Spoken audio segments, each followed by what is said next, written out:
Hello everyone, welcome to my channel.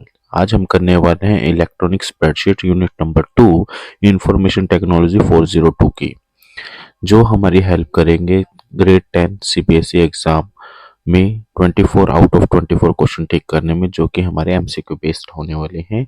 तो चलिए चलते हैं हमारे क्वेश्चन नंबर 1 के साथ। What is the primary purpose of using scenarios in an electronic spreadsheet? Scenario theory के बेस पे भी बहुत अच्छा टॉपिक है, जरूर पढ़िएगा। तो इसने पूछा प्राइमरी पर्पस क्या है सिनेरियो का। Automate repetitive task, perform complex calculation, analyze data by creating different sets of values, visualize data in chart form. तो हमें ये डिस्कस करने की जरूरत नहीं है, क्योंकि सिनेरियो अगर हमने पढ़ा है तो हम बता सकते हैं कि हम इसमें डिफरेंट सेट्स ऑफ वैल्यूज बनाते हैं, अलग अलग सिनेरियो बनाते हैं। तो analyze data option number C right answer होगा हमारा। चलिए चलते हैं नेक्स्ट पर। Which feature in electronic spreadsheet allows you to find in input value needed to achieve a specific goal for a formula? गोल के लिए हमें कोई स्पेसिफिक वैल्यू चाहिए, तो उसके लिए हमें कौन सा फीचर यूज करना है? Solver, scenario, goal seek and data validation. Goal के लिए हम कौन सा यूज करेंगे? Goal seek. तो ऑप्शन नंबर सी के साथ जा सकते हैं हम, goal seek.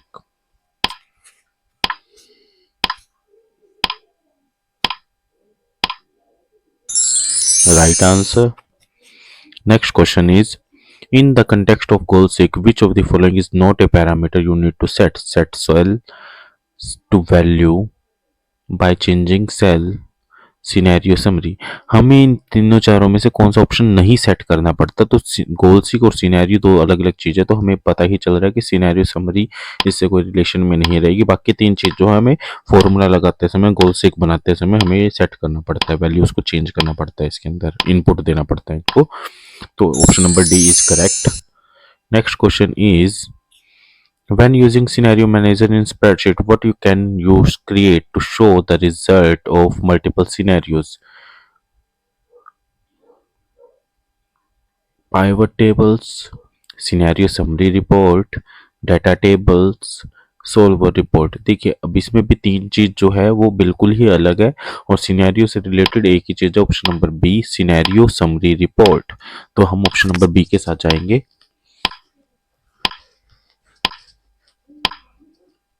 Right answer. Next,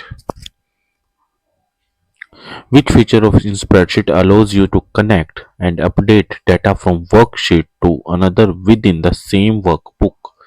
Conditional formatting, data validation, cell referencing, गोल सीक। इसने पूछा है कि एक स्प्रेडशीट है, उसके अंदर दो वर्कशीट मतलब कि अलग अलग शीट्स हैं, उनके अंदर हमें कनेक्शन सेट करना है, रिलेट करना है, उन दोनों के डाटा को आपस में जोड़ना है। तो कौन सा ऑप्शन चूज करेंगे? गोल सीक हमें पता है कि हम एक स्पेसिफाई गोल रखते हैं, उस गोल को अचीव करने के लिए क्या इनपुट वैल्यू चाहिए, उसके लिए यूज करेंगे। डाटा वैलिडेशन क्या होता है? हम एक सेल या एक कॉलम, एक रो के अंदर डाटा वैलिडेशन लगा देते हैं कि इस सेल के अंदर, इस रो के अंदर, इस कॉलम के अंदर इसके अलावा, इसके अलावा कोई भी डाटा नहीं आ सकता है। कंडीशनल फॉर्मेटिंग क्या है? फॉर्मेटिंग होती है ऐसी जो किसी स्पेसिफाई कंडीशन के मैच होने के ऊपर वो अपने आप को शो करती है। जैसे हमने बताया कि 90% से ऊपर नंबर आता है तो ये कलर हो जाए, ऐसी फॉर्मेटिंग होती है कंडीशनल फॉर्मेटिंग। सेल रेफरेंसिंग होता है कि हम रेफरेंस दे रहे हैं प्रीवियस सेल का, कि वो सेल के बेस पर इस सेल के अंदर ये अपडेट होना चाहिए, तो सेल रेफरेंसिंग। तो यहाँ पे हमें पता चल रहा है कि रिलेशनशिप सेटअप करने के लिए, कनेक्ट करने के लिए हम कौन सा चीज यूज कर रहे हैं? Option number C self referencing use कर रहे हैं, तो option number C right answer. Next question is, what is the primary advantage of linking data between different worksheet in a spreadsheet? Linking data between different primary advantage, it allows to automated chart creation, it ensures data consistency and reduce manual update, it enables condition formatting across sheet, it helps in applying complex formula easily। देखिए चारों ही benefit show कर रहे हैं, but हमें देखना है कि link करने के ऊपर कौन सा बेनिफिट शो करेगा। तो लिंक करने का है कि डाटा कंसिस्टेंसी आ जाती है, डाटा हमेशा सेम रहता है और मैनुअल अपडेट करने की जरूरत नहीं। एक बार हमने अपडेट किया, बाकी सभी जगह अपने आप अपडेट हो जाएगा उसके बेस पर। तो option number B right answer रहेगा। Next question is, when you link data between spreadsheet, what symbol is commonly used in formula for referencing a cell from another worksheet?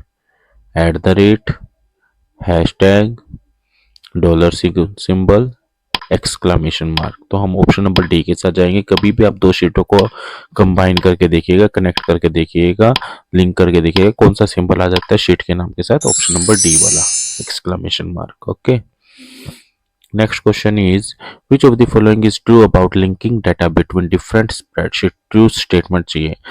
Change in the source spreadsheet do not reflect in the linked spreadsheet। ये देखिए option number A तो गलत ही है, क्योंकि हम link इसीलिए कर रहे हैं कि एक जगह यूज कर चेंज करते तो बाकी जगह अपने आप अपडेट हो जाए। You can not link data between spreadsheet in different file format. नहीं, ये वाला छोड़ देते हैं एक बार। Linked data in spreadsheet automatically update when the source data change. रही बात है, यही सही लग रहा है। Link data requires manual update. Manual update तो हमें चाहिए नहीं, ऑटोमेटिकली काम करता है। ऑप्शन नंबर सी के साथ जाएंगे हम। Linked data in spreadsheet automatically update when the source data change. Right answer यही रहेगा, ऑप्शन नंबर सी। बेनिफिट तो यही है हमारे लिए। A small business owner wants to effectively manage their budget using electronic spreadsheet. What is the primary advantage of using named range in electronic spreadsheet for budget management? Basically से पूछा है कि named range का benefit क्या होता है। They allow you for automatic data entry. नहीं, ऐसा कुछ नहीं है। They make formula more readable and understandable. They provide access to online collaboration feature. They enable creation of complex macros. देखिए इसमें बताना है कि हम नेम्ड रेंज को यूज कर रहे हैं तो क्या बेनिफिट होता है। देखिए जब भी हम किसी रेंज की जगह उसका नेम देते हैं तो हम समझ पाते हैं कि हमने कौन सी रेंज को यूज किया, क्यों यूज किया, ऐसे मतलब कि हम हिंट्स उस नाम से समझ जाएंगे। तो हम ऑप्शन नंबर बी के साथ जाएंगे, the they make formula more readable and understandable. वरना तो रेंज देते हैं तो वो फॉर्मूला वैसे भी बड़ा दिखता है, और रेंज से इजीली अंडरस्टैंडेबल, इजीली समझ आ जाता है हमें। तो option number B is correct. Which feature of electronic spreadsheet is most useful for predicting future sales figured figures based on historical data? Which feature of electronic spreadsheet is most useful for predicting future sale figures based on historical data? Conditional formatting, named ranges, regression analysis, data validation. देखिए हमने तीन चीजें पहले भी define check कर लिया। Regression analysis हमने नहीं किया था, तो हमें पता है कि तीन तो रिलेट हो ही नहीं रहे, तो एलिमिनेशन मेथड को यूज करके हम ऑप्शन नंबर सी लगा देंगे इसमें। Right answer.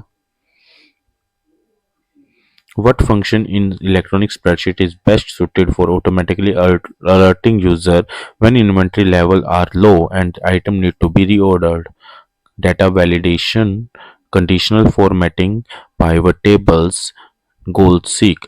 तो इसने बताया कि एक लेवल से नीचे जाते ही हमें ऑर्डर लगाना है, उसके लिए अलर्ट आ जाए तो हम कैसे कर सकते हैं। तो हम यहाँ पे कंडीशनल फॉर्मेटिंग लगाएंगे। मान लो हमारा स्टॉक होता है 100 चीज़ों का, और हमें ये पता है कि 100 में से अगर 30 हो जाती है, 30 से नीचे जाती है तो हमें नया ऑर्डर लगाना है। तो हम उसके ऊपर कंडीशनल फॉर्मेटिंग लगा देंगे कि उस सेल के अंदर जैसे ही 30 या 30 से नीचे नंबर आए तो वो रेड कलर शो करने लग जाए, अलर्ट शो करने लग जाए। तो ये होती है कंडीशनल फॉर्मेटिंग। तो option number B is the correct answer, should be the answer. Let's check. Right answer. Next question is, which tool in electronic spreadsheet is most effective for summarizing project performance data and identify area for improvement? Named range, data validation, pivot tables, goal seek। देखिए इसने क्या पूछा, which tool in electronic spreadsheet most effective for summarizing project performance data and identify the areas for। देखिए इसमें named range का कोई लेन then नहीं, eliminate कर दीजिए। डाटा वैलिडेशन, पाइवट टेबल और गोल सीक। डाटा वैलिडेशन का नहीं है तो बी, सी और डी में से देखिए तो सी ज्यादा अच्छा लगेगा, पाइवट टेबल्स। तो पाइवट टेबल्स को यूज करेंगे हम। In an electronic spreadsheet, what function would you use to find the highest value of in range? कौन सा फंक्शन, कौन सा फॉर्मूला यूज करेंगे हाईएस्ट वैल्यू के लिए? तो देखिए मैक्स, मिनिमम, सम, एवरेज। तो मैक्सिमम निकालना है तो हम कौन सा निकालेंगे, मैक्स फॉर्मूला, जो ऑप्शन नंबर ए के अंदर है। Right answer. Next question is, Which feature in electronic spreadsheet is used to group and summarize data based on the specific criteria? Conditional formatting नहीं, pivot tables, data validation, named range. Summarized base, conditional formatting, pivot table ही जाएंगे हम option number B के साथ. Right answer. What does the function COUNTIF do in an electronic spreadsheet? Count the number of cells in a range that contains a specific value. Count the number of non-empty cells in a range. Count the number of cells in a range that meet specific criteria. Count the number of cells in a range that are greater than the specified value. तो देख बताना है कि क्या काम करता है count if function जो है. तो बताइए क्या करता है. इसका आंसर ऑप्शन नंबर बी और सी और डी क्या रहेगा. Option number C. Count the number of cell in a range that meet specific criteria. हमने बोला काउंट इफ. काउंट तभी करना है जब ये कंडीशन मैच हो. इफ ब्रैकेट के अंदर जो हमने कंडीशन दे रखी होगी तो एक स्पेसिफिक क्राइटेरिया देते, क्राइटेरिया मैच होने पर उस सेल को काउंट करेगा वो. What is the macro in the context in of electronics. Macros क्या होता है इसने पूछा है. Formula that perform complex calculation नहीं. Pre defined set of instruction that automate repetitive task ये हो सकता है. A function that summarise data in a pivot table no. A named range use to define specific cell और range नहीं. तो option number B ही हमें पता है हो पाएगा. प्री डिफाइंड मैक्रो के अंदर क्या होता है. मैक्रो को रिकॉर्ड करते तो हमें हम हमने जो काम किया जब भी हम मैक्रो को प्ले करेंगे वही सारा काम रिपीट हो जाएगा अपने आप by default. Okay, repetitive task के लिए यूज होता है basically. Next question is which programming language is commonly used to write macros. Java, Python, visual basic और for application VBA, C plus plus. तो हमें बताना है कि कौन सा लैंग्वेज है, कौन सी प्रोग्रामिंग लैंग्वेज है मैक्रो के लिए यूज होती है. तो वीबीए के साथ जाएंगे. तो हम ऑप्शन नंबर सी देखते हैं, VBA right answer.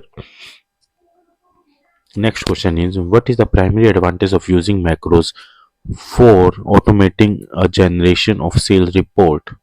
Primary advantage of macros for automating the generation of sales. Increased data security, security से रिलेटेड कुछ नहीं. Improve data visualization नहीं. Reduce manual effort and time saving ये ठीक बात है. Enhanced collaboration feature no. तो option number सी ही है कि जो हमारे एफर्ट्स को कम कर देता है, रिपीटेशन को कम कर देता है, टाइम सेव करता है क्योंकि एक क्लिक पे काम हो जाता है. Option number C right.